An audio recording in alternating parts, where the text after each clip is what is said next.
नमस्कार मंडळी, मी शीतल आणि तुम्ही पाहताय दिल्लीकर मराठी।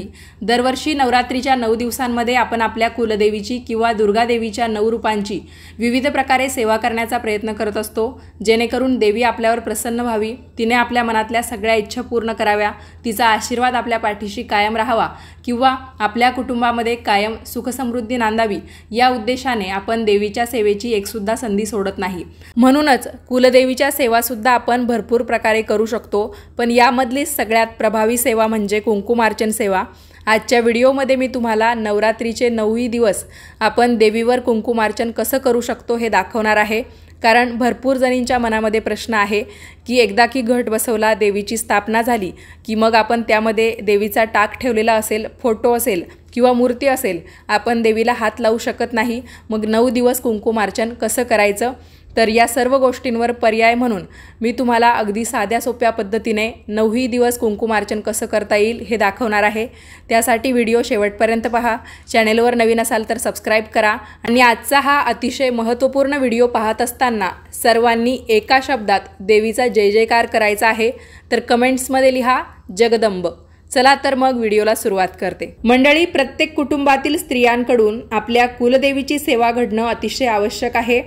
महिला जर कुलदेवीची सेवा करत असतील तर ते कुटुंब कधीच मागे राहत नाही, त्या कुटुंबाची नेहमी भरभराट होते आणि कुलदेवीचा वरदहस्त त्यांच्यावर कायम राहतो। आणि नवरात्र जी आहे ती त्यांच्यासाठी चालून आलेली अतिशय महत्त्वाची संधी असते। नवरात्रीच्या 9 दिवसांमध्ये तर कुलदेवीची सेवा करावीच, त्याचबरोबर वर्षभरामध्ये दर मंगळवार किंवा दर शुक्रवार यापैकी कोणताही एक दिवस निवडून तुम्ही त्या दिवशी कुलदेवीची सेवा अवश्य करावी। भरपूर काही आपल्याला त्यासाठी करावं लागत नाही। तुम्ही हवं तर कुलदेवीच्या नावाने एकतर मंगळवारी किंवा शुक्रवारी उपवास करू शकता। त्याचबरोबर अधूनमधून तुम्ही कुंकुमार्चन सारख्या सेवा असतील किंवा देवीची ओटी भरणं असेल किंवा कुलदेवीच्या ठिकाणी तुमच्या कुटुंबासह जाणं असेल तर यासारख्या सेवा करू शकता। त्याचबरोबर नवार्णव मंत्र असेल, दुर्गा सप्तशतीचा पाठ असेल तर यासारख्या सेवा सुद्धा तुम्ही करू शकता। तर आजच्या व्हिडिओमध्ये आपण जी काही कुंकुमार्चन सेवा करणार आहोत तर ती आपल्याला अगदी पहिल्या दिवसापासून करायची आहे। कुंकुमार्चन या शब्दाचा थोडक्यात अर्थ असा आहे की देवीवर कुंकवाचा अभिषेक करणं।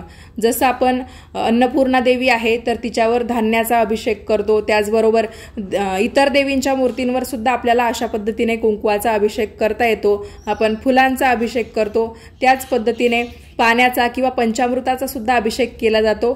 तर असा हा कुंकवाचा अभिषेक करणं म्हणजेच काय, कुंकुमार्चन करणं। तर कुंकुमार्चनचा अर्थ तुम्हाला कळला। आता पहिल्या दिवशी कुंकुमार्चन कसं करायचं हे मी तुम्हाला अगदी थोडक्यात सांगते आणि नंतर 9 दिवस कसं करायचं आहे याचा सविस्तर व्हिडिओ सुद्धा पुढे दाखवणार आहे।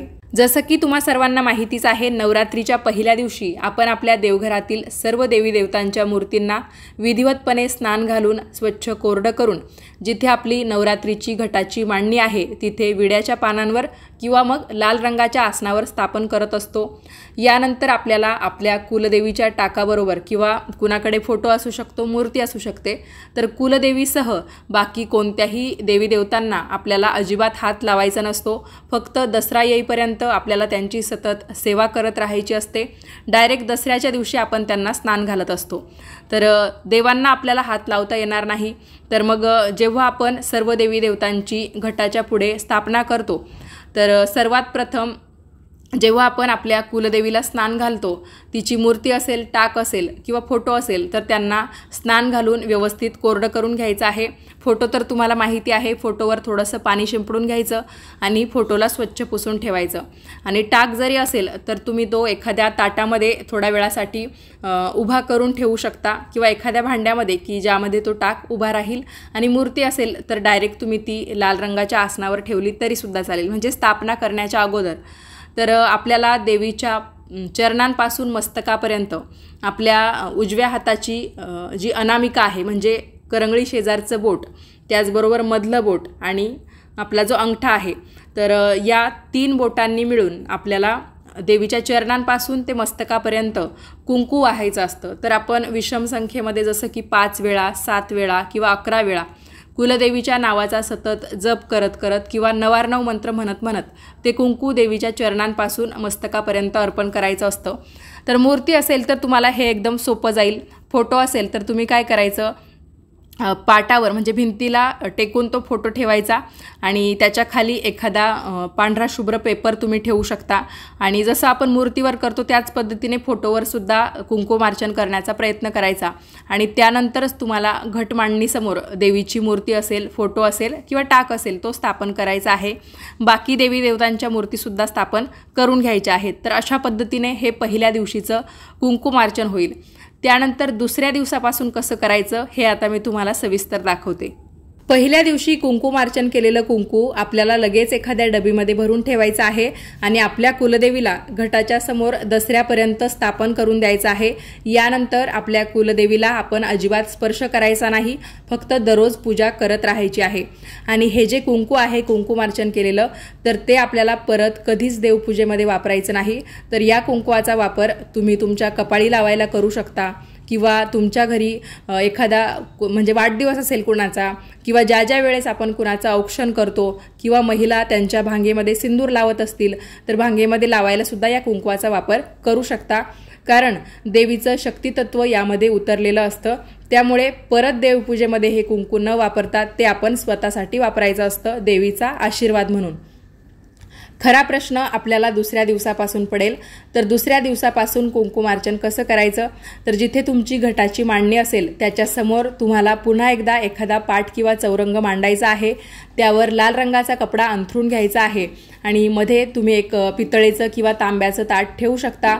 आता मी स्टीलची भांडी का वापरते हे मी तुम्हाला भरपूर व्हिडिओमध्ये सांगत आलेली आहे. त्यामुळे ज्यांना माहिती असेल ते हे प्रश्न विचारणार नाही. तर काळी पडतात म्हणून मग मला स्टीलच्या भांड्यांचा वापर देवपूजेमध्ये करावा लागतो. तर जे काही पात्र किंवा जे काही ताट तुम्ही घेतलेलं असेल तर त्या ताटाला किंवा त्या पात्राला तुम्ही फुलांनी सजवून घेऊ शकता. म्हणजे सजावट करणं हे सगळं ऑप्शनल आहे, पण आपल्यालाही एक पूजा करताना चांगलं वाटावं म्हणून. तर त्यामध्ये आपल्याला अष्टदल कमळ काढून घ्यायचं आहे कुंकवाने आणि एका नव्या कोऱ्या आरशाचा वापर आपल्याला कुंकुमार्चन करण्यासाठी करायचा आहे.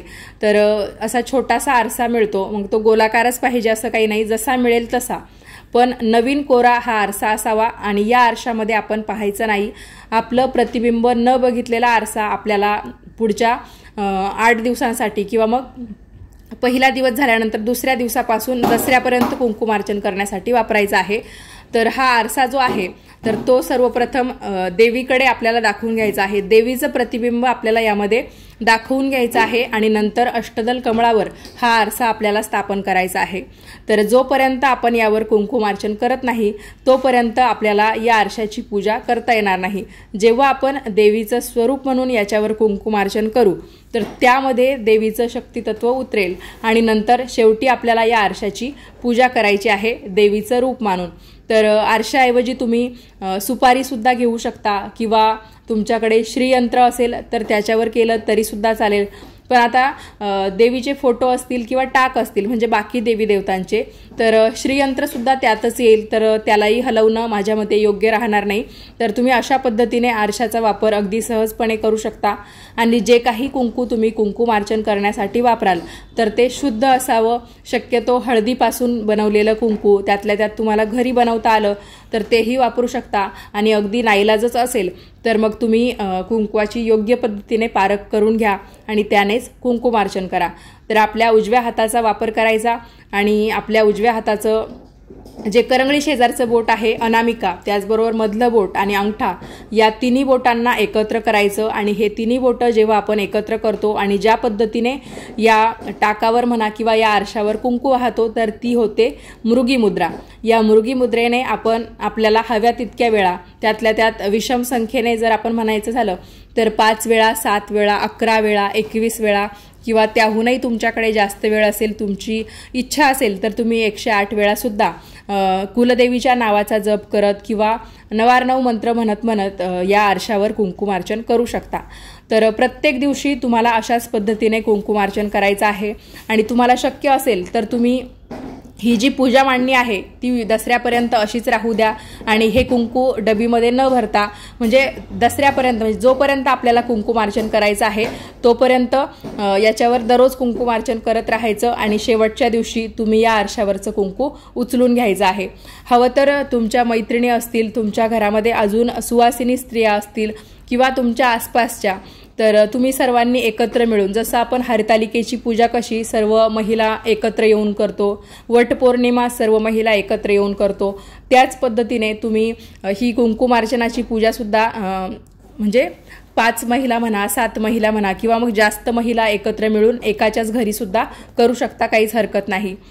आपल्या कुलदेवीवर किंवा देवीच्या विविध रूपांवर कुंकवाचाच अभिषेक का केला जातो, कुंकू एवढं महत्त्वाचं का आहे, तर कुंकवाचं महत्त्व सर्वात प्रथम मी तुम्हाला समजावून सांगते, त्यानंतर कुंकुमार्चन का केलं जातं हे सुद्धा सांगते।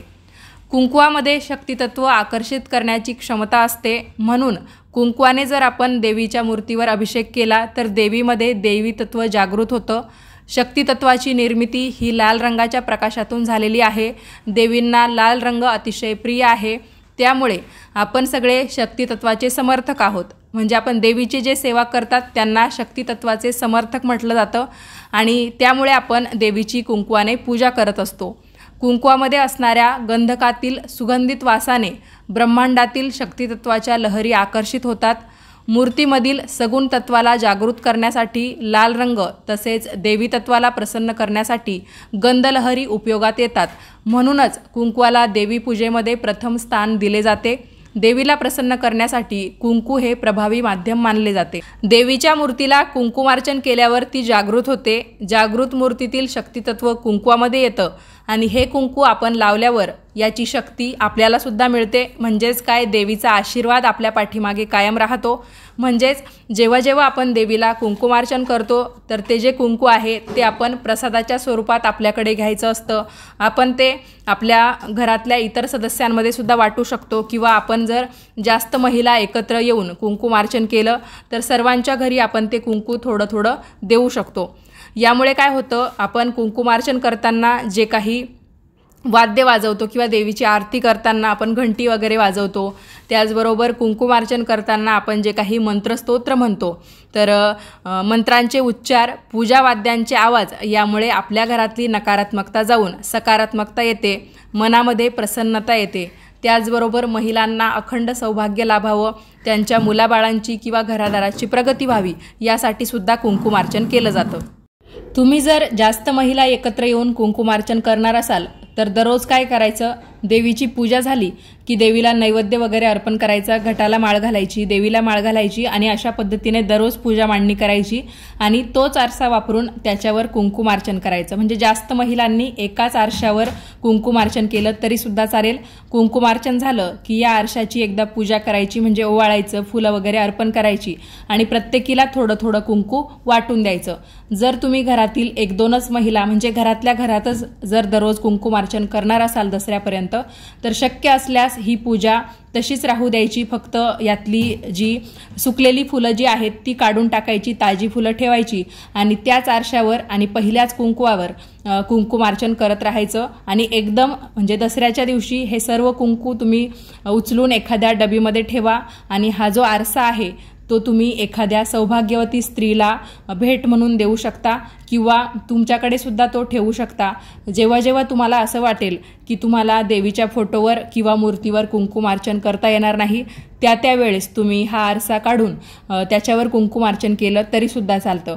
पण कधी कधी काय होतं, आता वर्षाने नवरात्री येते पण आपल्याकडून वस्तू बऱ्याच वेळा सांभाळल्या जात नाही, तर मग कुंकुमार्चनाचा विधी पूर्ण झाला की दसऱ्याच्या दिवशी तुम्ही एखाद्या सुवासिनी महिलेला हा आरसा देवीचं रूप म्हणून भेट देऊ शकता। म्हणजे तिलाच बोलवताना देवी तुमच्या घरी आलेली आहे अशा पद्धतीने बोलवा, तिला हळदी कुंकू लावा, काहीतरी गोडधोड खायला देऊ शकता, तिला नमस्कार करू शकता आणि तिच्यासोबत तुम्ही हा आरसा तिला सप्रेम भेट म्हणून देऊ शकता। तर अशा पद्धतीने हा कुंकुमार्चनाचा विधी असतो। यामधला सगळ्यात महत्त्वाचा नियम, जर तुम्ही पहिल्या दिवसापासून 5 वेळा कुंकुमार्चनाला सुरुवात केली तर शेवटपर्यंत 5 वेळाच करायचं। कुलदेवीच्या पूजेमध्ये दसऱ्यापर्यंत आपल्याला एक समानता साधता यावी किंवा एकरूपता साधता यावी यासाठी आपल्याला पहिल्या दिवशीच ठरवून घ्यायचं आहे की आपण कुंकुमार्चन दररोज किती वेळा करणार आहोत। तर त्यानुसार तुम्ही जर 5 वेळा ठरवलं तर दसऱ्यापर्यंत 5 वेळाच दररोज करायचं, 11 वेळा ठरवलं तर 11 वेळाच करायचं, यामध्ये कमी जास्तपणा अजिबात करायचा नाही।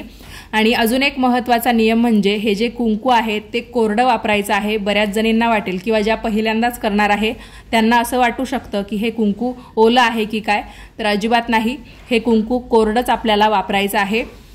आणि लक्षात ठेवून या कुंकवाचा वापर फक्त आपल्याला स्वतःला लावण्यासाठी किंवा औक्षण करण्यासाठी करायचा आहे। देवपूजेमध्ये या कुंकवाचा वापर परत करू नका। सगळ्यात महत्त्वाची गोष्ट म्हणजे कुंकुमार्चन करताना ते मुख्याने न करता त्यावेळेस आपल्या मुखामध्ये आपल्या कुलदेवीचं नाव अवश्य असायला हवं। म्हणजेच काय, मंत्रोच्चार करत करत मगच आपल्याला कुंकुमार्चन करायचं आहे, तरच आपल्याला या कुंकुमार्चन विधीचा फायदा होतो। तर तुम्ही ओम कुलदेवताय नमः किंवा मग डायरेक्ट तुमच्या कुलदेवीचं जे नाव असेल ते घेऊन सुद्धा कुंकुमार्चन करू शकता। नवार्णव मंत्राने सुद्धा तुम्हाला म्हणता येईल किंवा या देवी सर्वभूतेषु शक्तिरूपेण संस्थिता नमस्तस्ये नमस्तस्ये नमस्तस्ये नमो नमः हे सुद्धा म्हटलं तरी सुद्धा चालेल। आणि कुंकुमार्चन करताना एक खास स्तोत्र म्हटलं जातं, ते सुद्धा मी तुम्हाला म्हणून दाखवते, ते जमलं तर तेही तुम्ही म्हणू शकता। सुमनस वंदित सुंदरी माधवी चंद्र सहोदरी हे ममये मुनिगण वंदित मोक्षप्रदायिनी मंजुलभाषिनी वेदनुते पंकजवासिनी देवसुपूजित सद्गुणवर्षिणी शांतियुते जय जय हे मधुसूदन कामिनी आदिलक्ष्मी परिपालय माम। तर आदिलक्ष्मी स्तुती याला म्हटलं जातं, तर ही म्हटली तरी सुद्धा चालतं। तर आजच्या व्हिडिओमध्ये मी तुम्हाला कुंकुमार्चन कसं करावं हे अगदी साध्या सोप्या पद्धतीने सांगितलं। सर्व नियमांचं पालन करून दररोज तुम्ही या पद्धतीने कुंकुमार्चन करू शकता। तुम्ही घट बसवलेला असेल नसेल तरी सुद्धा तुम्ही देवीच्या फोटोसमोर अशा पद्धतीने कुंकुमार्चन केलं तरी सुद्धा चालेल। याचं कारण फक्त एक आहे की देवीचा फोटो किंवा जे काही असेल ते आपल्याला दसऱ्यापर्यंत हलवता येत नाही, त्यामुळे आरशाचा वापर करून आपल्याला दररोज म्हणजे दसऱ्यापर्यंत कुंकुमार्चन करता येईल। तर व्हिडिओ कसा वाटला कमेंट्स करून कळवा। व्हिडिओ आवडला असेल तर लाईक करा, जास्तीत जास्त शेअर करा आणि असेच छान छान माहितीपूर्ण व्हिडिओज पाहण्यासाठी आजच दिल्लीकर मराठीला सबस्क्राईब करा। भेटूयात परत पुढच्याच नवीन व्हिडिओमध्ये, तोपर्यंत सर्वांनी काळजी घ्या। धन्यवाद।